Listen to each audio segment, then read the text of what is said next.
नमस्कार, आप देख रहे हैं चाणक्य न्यूज और मैं हूं आपके साथ मानवी ठाकुर। आज की कुछ खास खबरें। बोकारो जिले के पिंडारा जोरा थाना क्षेत्र में करीब 9 महीने पहले हुई लापता 18 वर्षीय पुष्पा कुमारी हत्याकांड का सनसनीखेज खुलासा हुआ है। चाकोलिया पंचायत के मधुटांड जंगल में पुलिस ने युवती का कंकाल बरामद किया है। यह बरामदगी मुख्य आरोपी दिनेश कुमार महतो की निशानदेही पर की गई है। बोकारो के पुलिस अधीक्षक हरविंदर सिंह ने मामले का खुलासा करते हुए बताया कि मृतका पुष्पा कुमारी और आरोपी दिनेश महतो के बीच पिछले 3 वर्षों से प्रेम संबंध था। पूछताछ के दौरान आरोपी ने स्वीकार किया कि पुष्पा लगातार शादी का दबाव बनाए जा रही थी। वह मानसिक रूप से परेशान था और इसी कारण उसने हत्या की साजिश रची। एसपी हरविंदर सिंह के अनुसार घटना के दिन पुष्पा कुमारी चास कॉलेज में स्नातक में नामांकन के लिए पहुंची थी। पूर्व नियोजित योजना के तहत दिनेश महतो भी वहां पहुंचा और बातचीत के बहाने उसे कॉलेज के पीछे करीब 1.5 किलोमीटर दूर सुनसान जंगल क्षेत्र में ले गया। वहां उसने चाकू से गोंदकर उसकी हत्या कर दी और शव को झाड़ियों में छिपाकर फरार हो गया। लौटते समय उसने खून से सना चाकू रास्ते में फेंक दिया। जांच के दौरान आरोपी की निशानदेही पर एसआईटी टीम ने घटनास्थल से मृतका के कपड़े, बालों के अवशेष, हड्डियों के टुकड़े और हत्या में प्रयुक्त चाकू बरामद किया है। इस मामले में लापरवाही और संदिग्ध भूमिका सामने आने पर पुलिस अधीक्षक ने पिंडारा जोरा थाना प्रभारी अभिषेक रंजन समेत कुल 5 पुलिसकर्मियों को तत्काल प्रभाव से निलंबित कर दिया है। एसपी ने बताया कि मामले की विभागीय जाँच जारी है।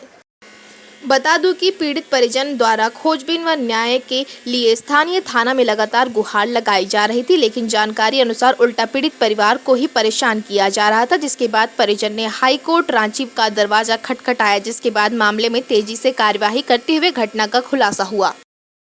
पिंडा जोरा से एक मिसिंग लड़की का एक मैटर चल रहा था और काफी सुर्खियों में भी था, जिसको कांड 147/25 पिंडरा जोड़ा जो कि 4 अगस्त को रजिस्टर किया गया है, उसके उद्भेदन हेतु एक एसआईटी का गठन किया गया था डीएसपी सिटी के नेतृत्व में।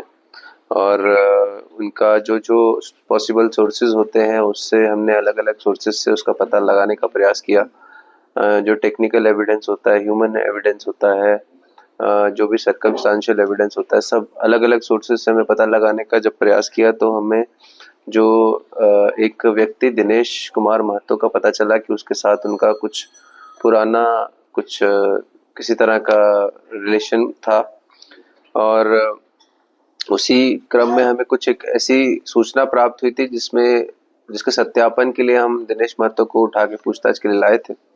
जब पूछताछ किया गया तो डिटेल में उससे, तो जब उसको क्रॉस क्वेश्चनिंग किया गया अलग अलग एविडेंस के आधार पे, तो उन्होंने अपना क्राइम कन्फेस किया और बताया कि जो है ये जो लड़की थी जो गायब थी, पुष्पा कुमारी, उनके साथ उनका अफेयर चल रहा था और लड़की उनके साथ शादी करना चाहती थी।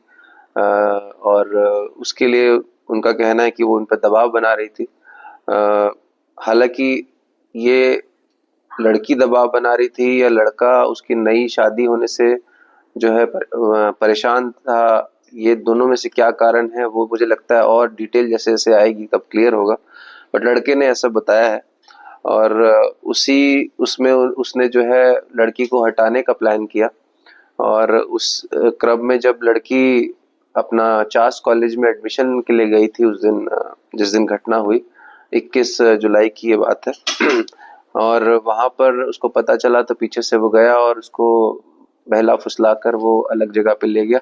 पीछे अबैंडन्ड जंगल है, वहां पर ले गया। वहां पर मौका देखकर, अकेला देखकर उसने उसको चाकू से हमला करके उसकी हत्या कर दी, निर्मम हत्या कर दी। और उनकी निशानदेही पर जो चाकू था जिससे उसको मारा है उसको बरामद किया गया है। और जो मृतिका है, जो कि मिसिंग लड़की थी पुष्पा कुमारी, उसकी जो बॉडी डिकम्पोज हो गई है, उसका जो कंकाल मिला है हमें और उसका आगे डीएनए जांच किया जाएगा। उसके साथ साथ जो कपड़े उस दिन पहने हुए थे जिस दिन वो गायब हुई थी, वो कपड़े कुछ वहां से बरामद हुए हैं और जो बाल के कुछ अवशेष जो है बरामद हुए हैं।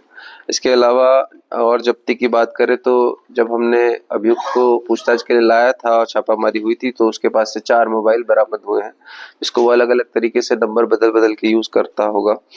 और ये सब बरामदगी है। छापामारी दल की बात करें तो डीएसपी सिटी इसको लीड कर रहे थे। इंस्पेक्टर सुदामा पीएस सिटी थाना प्रभारी, इंस्पेक्टर नवीन कुमार सिंह बालेडी थाना प्रभारी, इंस्पेक्टर खुर्शीद आलम हरला थाना प्रभारी, सब इंस्पेक्टर पुष्पराज और सब इंस्पेक्टर विक्रम कुमार इस छापामारी दल में शामिल थे। इस कांड के अनुसंधान में बहुत सारी चीजें आई, बहुत सारे पहलू आए। आप भी जानते हैं हाईकोर्ट भी इसको मॉनिटर कर रहा था और इसमें उनके द्वारा लगातार कई दिशा निर्देश दिए जा रहे थे इसके त्वरित उद्भेदन हेतु।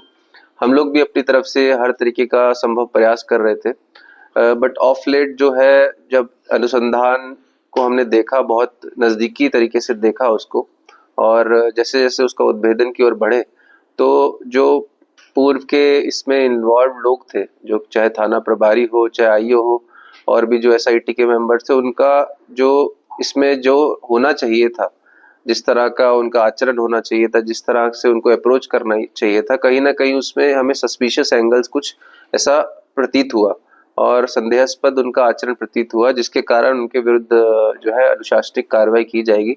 आज ही सभी को सस्पेंशन ऑर्डर्स मिल जाएंगे और सभी के विरुद्ध जो एसआईटी मेंबर्स थे, जो 4 एसआईटी मेंबर जिसमें थाना प्रभारी भी शामिल है, उन सभी के विरुद्ध है कड़ी अनुशासनिक कार्रवाई की जाएगी। बिकॉज इसकी वजह से आप, हालांकि जब अगर हम देखेंगे फैक्ट्स में, तो लड़की जिस दिन गायब हुई उसी दिन उसकी हत्या कर दी गई थी, तो बचाने का प्रयास, मतलब बचाना संभव नहीं था, लेकिन इसको जल्दी उद्भेदन किया जा सकता था। हमें ऐसा लगा जब इसमें और नज़दीकी से बहुत घुस के हम इन्वॉल्व हुए, तो ये थोड़ा सा डिसहार्टनिंग है हम लोगों के लिए, लेकिन ये सबक भी होगा आगे बाकी जो थाना प्रभारी या बाकी जो अनुसंधान करता है उनके लिए, कि किसी तरह का इस तरह का मिसचीफ अगर वो ट्राई करेंगे या कुछ भी सोचेंगे ट्रैक से हट के, जो हम लगातार क्राइम मीटिंग में, लगातार ब्रीफिंग में सबको बोलते रहते हैं कि जो क्रिमिनल इन्वेस्टिगेशन को कैसे रखना है, अपने एटीट्यूड, अपने बिहेवियर को कैसे रखना है, अगर उससे हट के कोई भी चलेगा तो उसको बख्शा नहीं जाएगा। ये एक क्लियर मैसेज है।